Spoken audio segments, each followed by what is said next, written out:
We're going to start off by talking about what's going on in Russia at the moment. So apparently the central bank doesn't want crypto ETFs in the country, on the country's capital markets. They said that exchanges there, stock exchanges, should not list investment products related to cryptocurrency prices.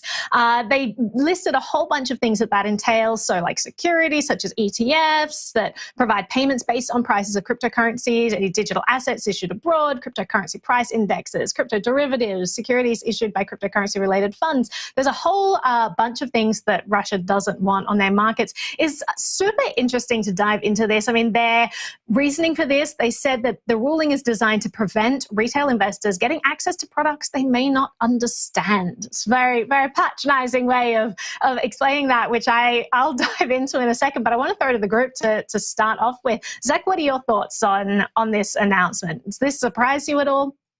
Yeah, that crypto ETPs are lightning rod is really interesting, especially in Europe.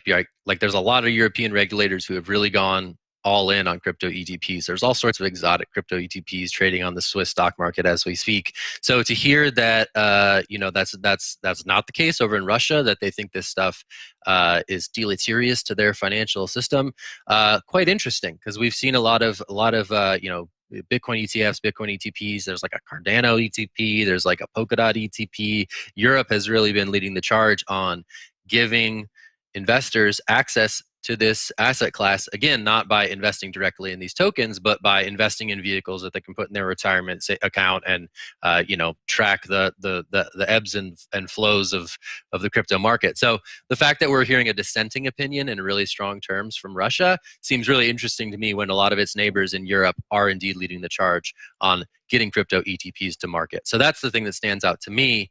But Jen, I'm curious for your take. It's crazy to me when regulators say that their only motivation is to protect retail investors because they just can't understand the technology for themselves, when the regulators have proven time and time again that they actually don't understand the technology. And so when I read these stories, it just makes me frustrated. That said, Russians can get exposure to crypto in other ways. But yeah, Naomi, I know that you probably have more to build on off of that, so I'll kick it back to you.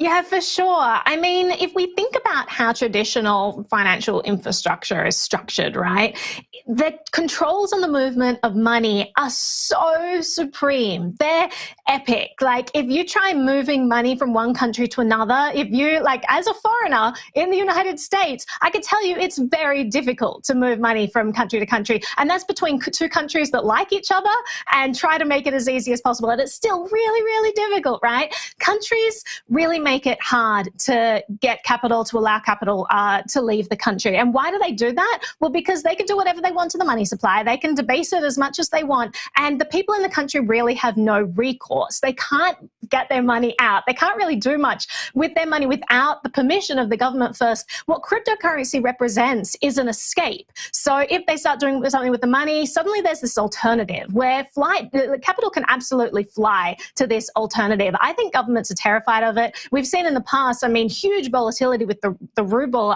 We've talked about volatility in crypto, but you have fiat monies that are just as volatile. Ruble has been quite volatile historically. And so, I do think that they are worried about the ability for normal people to just have their money leave. I think that poses a systemic risk for their money supply. And so they're really starting to realize that. So I agree with you, Jen, that I think all of this, like, well, we're protecting them. I think it's all just a cover for them being quite worried about this freedom of money across borders that cryptocurrency facilitates. But David, I'll throw to you.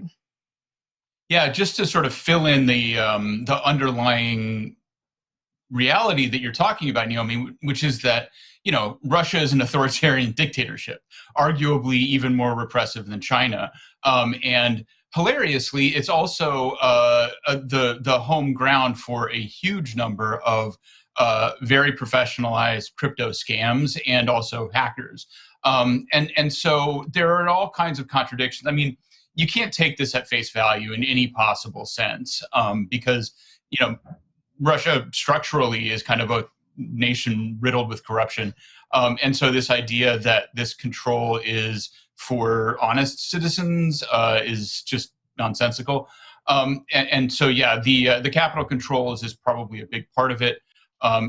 Just to add a little nuance to that, at least in China, the concern with capital outflows is that you're then losing investment money that could go to domestic production, but that money is going elsewhere because free countries are more productive and you're going to make more money on your investments. So, I mean, this is kind of the underlying, yeah, exactly. They're trying to control the flow of the money. I don't know exactly how this fits in, but that's the general theme for sure. I also wonder how much this fits into like the geopolitical conversations that are going on there, right? Obviously, the EU's like pushing this quite hard and like really leading the way, Zach, as you were saying. And Russia and the EU do not have a really great relationship. I mean, the EU is trying to figure out a way to disentangle itself from Russian energy supplies. And I'm wondering if this is more kind of a reactionary in opposition to the EU leading on this and potentially, I don't know, having some way of manipulating it or some other concern that the Russian state might have in that regard, because that's a long-standing history. And I think this kind of falls a little bit along those lines.